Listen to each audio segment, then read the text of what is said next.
wonderful. Thank you very much. Thank you. Good likeness, right? Whoever they got to pose for that motherfucker, huh? Anyway, I was not available at the time. I was doing a trilogy. No, I wasn't. That was me all along. I'm just kidding you. Trying to find my place here. So, I never wrote a book before, and I'm kind of nervous. So please forgive me if I fumfa, as they used to say uptown where I was brought up like a few miles north of here. Michael Largo, by the way, is in the back. Michael Largo wrote the book with me. And there would be no book without Michael. A lot of these words you hear are his. A lot of them are mine, too, though. Let's face it. Right, Michael? Right. Anyway, so here goes. My time here has borne witness to a golden period when there were real iconoclasts walking the earth. And I've watched those times evolve into these, when everybody's measure of everything is directly linked to the new phenomenon of social media. Everything has come down to what the next guy is doing, how to either stay with him or get ahead of him in rankings, ratings, hits, and follower counts. That's the mission for many. The solution is not retro so much because there's nothing wrong with embracing technology for beneficial means. After all, it can reach more people. But the solution is a return to that time when a handshake was a handshake. When you said you were going to do something, you went and did it. When you had a friend, if you had a friend, you helped him and he helped you. When if you said, I got your back, it wasn't some hip, empty epithet you heard on Twitter, but instead you meant it and didn't run for the hills when the shit started to hit the fan, especially from the very people who professed to be your friends. This is what I was taught by my old man, and that greatest of generations, the group of people who lived during that time leading up to World War II and right in its aftermath, who were not only capable of putting their own lives aside in the quest for some greater good, but were also capable of real, true self-sacrifice. Not the momentary kind, not when it's convenient, not when it gets you more like on your Facebook wall, not when it makes you more popular, not when it increases your TV queue, not when it makes you more attractive as a money earner. That's not true heroism. That's nothing to truly aspire to.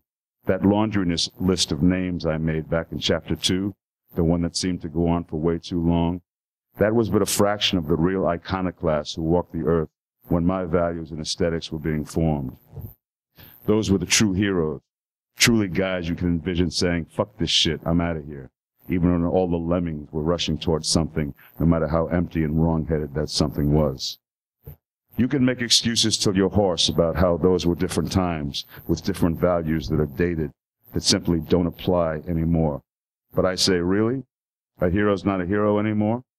I am not my brother's keeper is not a value anymore? That there are things worth fighting for and maybe even dying for is not something to truly aspire to anymore? Really? Because if that's the case, if mediocrity finally is the new normal, then maybe we should all just take the fucking pipe. But when I talk about my kids and your kids and that whole generation that I am desperate to open a dialogue with, it is alarming. They have no idea of where to begin. Nothing is universal anymore. Nothing is larger than life. There is no unifying cause. Yeah, there are individual little pockets of things we involve ourselves in on a momentary basis, but nothing is being celebrated in our culture that is cathartic, constructive, moving, and makes the ground underneath our feet tremble to the point that we are shaken to some sort of action or direction. So yes, if one is looking for and obsessed with finding the elements that exist in our kids today, upon which they can build something of substance, one must first look to the heroes. Who do they have to aspire to? And fuck me if I can think of a single one. I mean, I don't want to seem smarky, but who the fuck are they? Are they the people you see on top of the 40s, on the top 40s in music? Are they the sports figures who go from team to team, scandal to scandal? Are they those amazing philanthropists who populate the 17,000 reality shows that clog my fucking arteries, gearing it toward audiences with third-grade educations? Well, are they, punk? Maybe I'm missing something. But no matter where I turn, I can find nothing to point my kids to that even comes close to being an idea big enough to build a set of dreams on. And make no mistake, without a dream, as the song says, you'll never have a dream come true. So as I approached the rocking chair years of my life, see, I have so much trouble even saying that. I realized that turning our backs on that and looking upon that went before us as hokum, as cornball, is not the best course of action. The things that are celebrated as human decency, true heroism, true self-sacrifice, and with a kind of leadership that was completely iconoclastic during the first half of the 20th century, are nearly forgotten. All of a sudden, we started looking inward and becoming obsessed with behavior, idiosyncrasies, human flaws, and all this stuff. Some great accomplishments have happened in the second half of the 20th century, don't get me wrong. But in the process, we lost a template of what truly human beings look like. I dare you to look around in this world and show me 10 people who I should aspire to behave like, who I should drop everything and study. Oh yes, there are millions of them where they've always been, behind the scenes, making up the backbone of this world, the salt of the earth. But in our leaders, it's not even possible. It's weird. And as somebody who has 2 kids who are just approaching the prime of their lives, where they should be at the peak of their powers, the world we are leaving them deeply saddens me. My children have countless friends between them, and my friends have kids who have friends. So I've seen the ripples of disengagement and uncertainty among huge segments of our young population. Everywhere I look, I'm seeing a generation coming out of school directionless. I write this book because maybe, just maybe, there are things about my little journey that will make you say, sometimes it's not so good to throw out the baby with the bathwater. Sometimes it's not so great to evolve to the point at which you lose yourself in the doing. You lose your sense of community, lose your humility, lose sight of the fact that you are part of some sort of collective consciousness, that there is a universality of human rights. I don't know what took us here. I'm not a friggin' philosopher. I'm just a friggin' actor. But I can only just glimpse or guess at what went wrong. But I'm telling you, these are some fucked up times we live in. I've never seen such hypocrisy, such polarity, such hatred, such smallness. I've never seen such barefaced corruption ruling the day, and so many people trying to create so much fear and disdain for so many other people because that's what they think is going to advance their cause. It almost makes you think we're in for some sort of biblical epic. That's E-P-O-C-H. I looked it up. I mean, shit, every once in a while I say to myself, maybe that's what this whole global warming thing is. I don't know. All I know is that if you turn inward to that degree, your mantra is, what's in it for me? Then we ain't going to be around for very much longer. And even if we are, who gives a fuck? What the fuck is there to celebrate? The generation my kids are in seems to have bypassed a sense of perspective when forming their core values, because their diet has been so steadily informed by the highly technified, highly corporatized world they were born into. When you make references to the bygone days, they look at you like you're speaking Namibian, if that's even a language. I am noticing it's hard to miss what you haven't experienced. And so that was the point of this, my letter to the young artist as well, to show me moving through the decades, to gain a sense of perspective of what our country came from and how it has changed. It's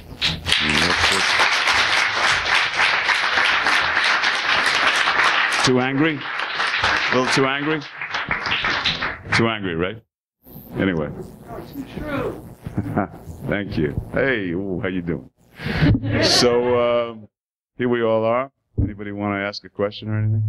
I'm going to bring you a microphone. Do you want to call on people, or would you like me to? You can. Okay. Ron, I want to preface by saying that my wife and I watched Beauty and the Beast before we knew each other, separately and then together when we were married, and our girls were brought up on it and on the Hellboy movies, and I'm a big fan of Guillermo's movies and your association with him, and then of course there's Sons of Anarchy and Children of Hands of Lesser God, Children of, yeah, right. And it's just so many credits that I just wanted to say that so much of your career has been inspirational and influential in various formative parts of my life, and I wanted to just thank you for all those wonderful hours of the beautiful characters and inside and outside of the prosthetic makeup. I just really wanted to thank you for that and for all the wonderful memories. Question is... Thank you. Wow, that's very nice. It's just related to projects that are either canceled or are hard to fund. I know you're a big proponent of Hellboy 3. It's always a hard sell. I was really disappointed when At the Mountains of Madness was canceled, just as it was about to go into principal photography. And just thought maybe you could speak a little bit to what it's like to accept a project and give yourself over to the characters, start to prepare for it, and then have it all taken away from you. Well, thank you. Luckily, I've never really been in that position very often. You know, every once in a while, you know, you get ready to go do a project and it folds on you. For market reasons. I mean, if this book, you know, I kept looking for threads that I could kind of like weave to create some sort of commonality, so that, you know, the things that I hypothesize about, you know, that I'm looking around the world and trying to figure stuff out and why stuff happens, and that's the only way you can maybe become a force to help prevent it or, you know, change the course of things. But market values are the root cause of everything. I mean, this is what happens in a capitalistic society. And so, you know, when a project gets green lit, it's because people think it can make some money. And then when it gets torn down, it's because they've changed their mind, basically. And, you know, as an artist who engages in something, invests his time and energy in something for a completely different set of reasons, it's always really difficult to square all that up and to go, well, you know, I mean, yeah, but there's worth in this. And I mean, why not roll the dice? Nobody knows anything anyway. Nobody knows. I mean, you know, the only thing that's a sure thing these days, I guess, are Marvel movies, because it seems like all you got to do is just, you know, make that catalog, and you're going to make a lot of money. I mean, they haven't had a dud yet, have they? So it's pretty. But that's basically what I'm trying to describe, and that's what those of us who are kind of still looking for nuance and things that are less obvious and less one-dimensional are fighting over every day, is that the market won't support those kind of dreams anymore.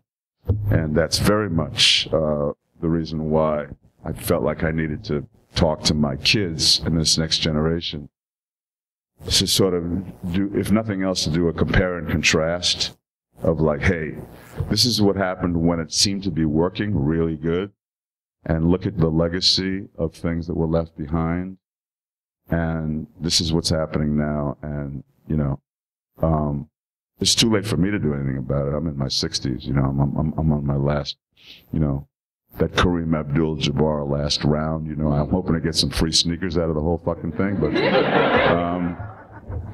I don't even know what the fuck I was talking about. So I sure hope I answered your question. Anybody else? Hi. Hi. Going back to Vincent, he's been my hero for the past 27 years. So, of course, I'm dying to know, what is your favorite episode of Beauty and the Beast? And what was your favorite literary selection with those beautiful words that you read that made such an impact? I couldn't pick. There was such a beautiful collection. The collection was chosen by Ron Koslow, who is way too romantic for his own good, and probably way too bookish for the world he's trying to traverse in Hollywood. But those were all his choices. Wordsworth was somebody that I insisted upon delving into after I read those poems. I mean, you know, I just went, oh my God, this dude is like definitely like, you know, the Bob Dylan of his day, you know.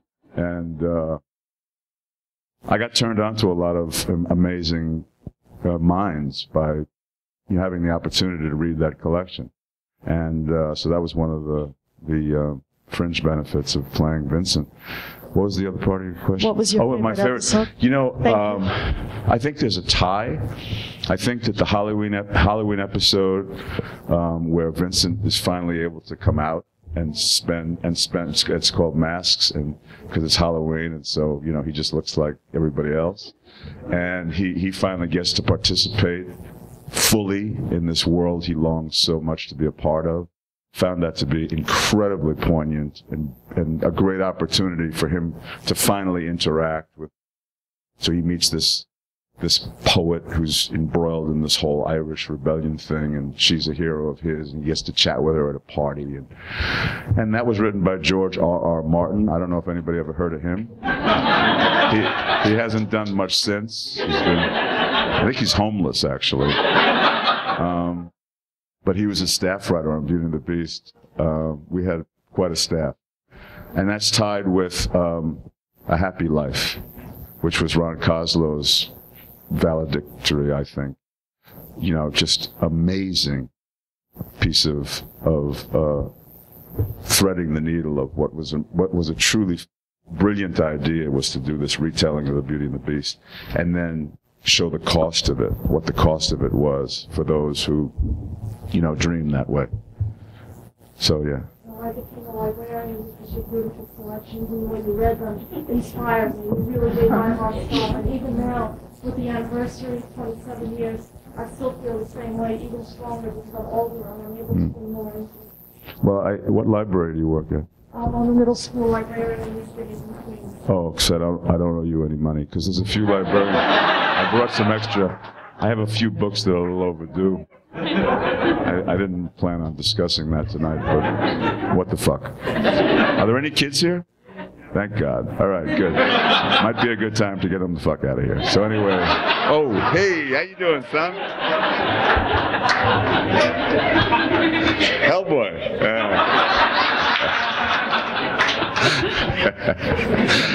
More questions? Hi. What advice, since you referenced kids so much in your book, what advice would you give to young adolescents, whether it be going into occupations like acting or the arts or government, finance, anything? Well, you know, I'm a strong proponent of finding what it is. I'm hoping that, you know, by the time you're 25, that you found what it is you're most passionate about, whatever that is. And I mean, it could be, you know, ringing people up at the Gap. I mean, if that's what it is, you know, you're going to do it well because you're passionate about it, and that's what's going to drive you, and you're going to be uncompromising. And those are the things that take you to the next level of anything, any endeavor you do, whether it be the arts or something, you know, more pedestrian. So look for something that you feel strongly about. I mean, you know, it's like a cliche, but, you know, if you do something you love, you never work a day in your life. So, I mean, that's, you know, essentially, I've had some very hard days as an actor, but I don't feel like I've ever worked a day in my life as an actor, because I don't tell any of the producers that might be here tonight, but I would have done this for free. But if you tell them that I said that, I'm gonna call you a liar. I'm gonna deny it, baby.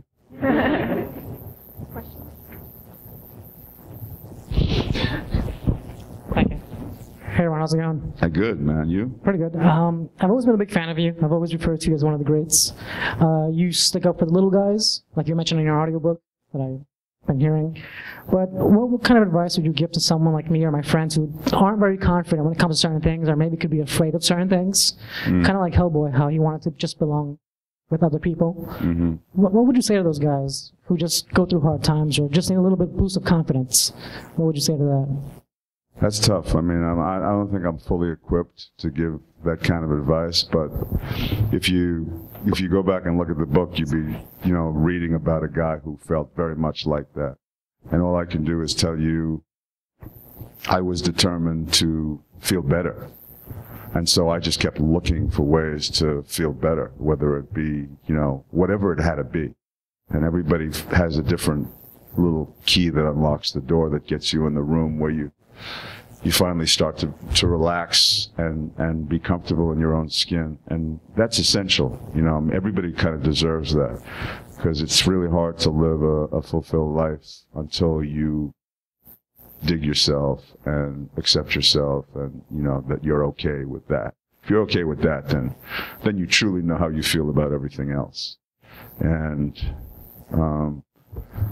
So, but I'm not a doctor or a shrink. I'm just a guy who experienced it. And if reading this kind of says, oh yeah, I guess it's doable, then, you know, you're kind of on your way to if I did it, I'm telling you, it's fucking doable, man. I was thinking some fucked up shit, you know. So I'm sorry, son. You're such a cute little guy, but you're gonna have to hear it someplace. It may as well be at Strand's rare book department. These words were not invented by me, son. They're all over these walls. Ever hear of Baudelaire?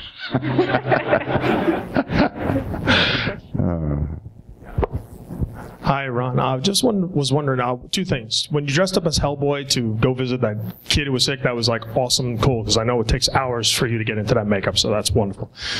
When did you first realize, like with Vincent, with Hellboy, and then with Sons of Anarchy, that you finally were recognized? Because you've always hidden under a lot of makeup, but you know, after time, like now I'm like, people probably see you on the street and go, holy crap, it's Sons of Anarchy.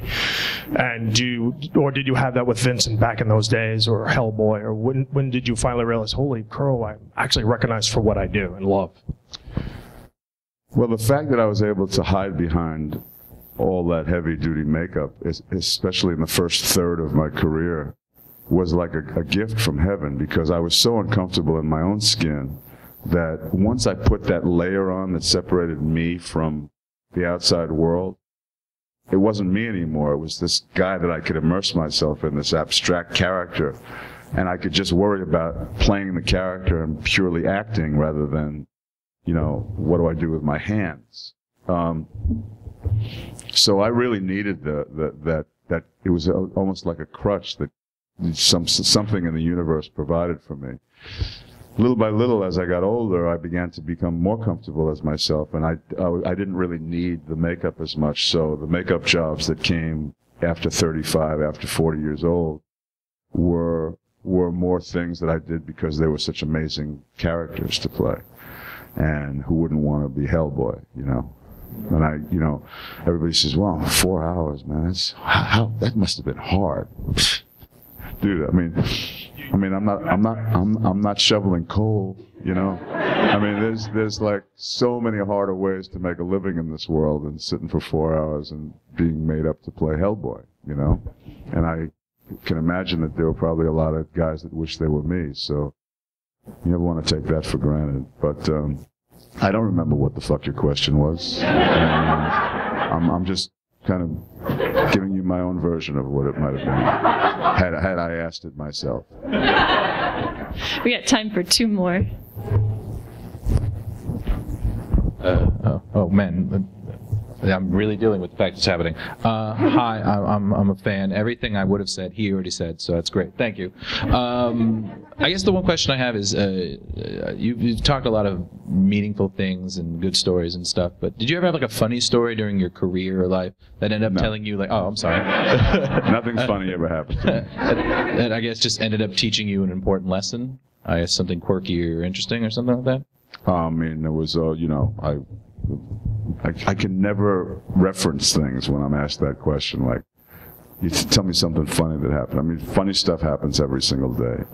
And funny, by the way, was the way that I made up for, you know, that, you know, the Tears of the Clown thing, you know, that whole, you know, I think there's a passage in the book, but if not, you know, it's a true story. But one day I was feeling kind of good about myself. It was one of those rare days.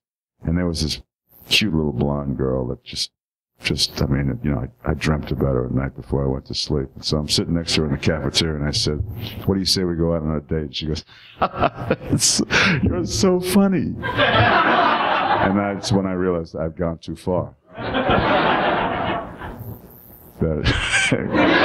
So, I managed to work humor, though, into the question, right?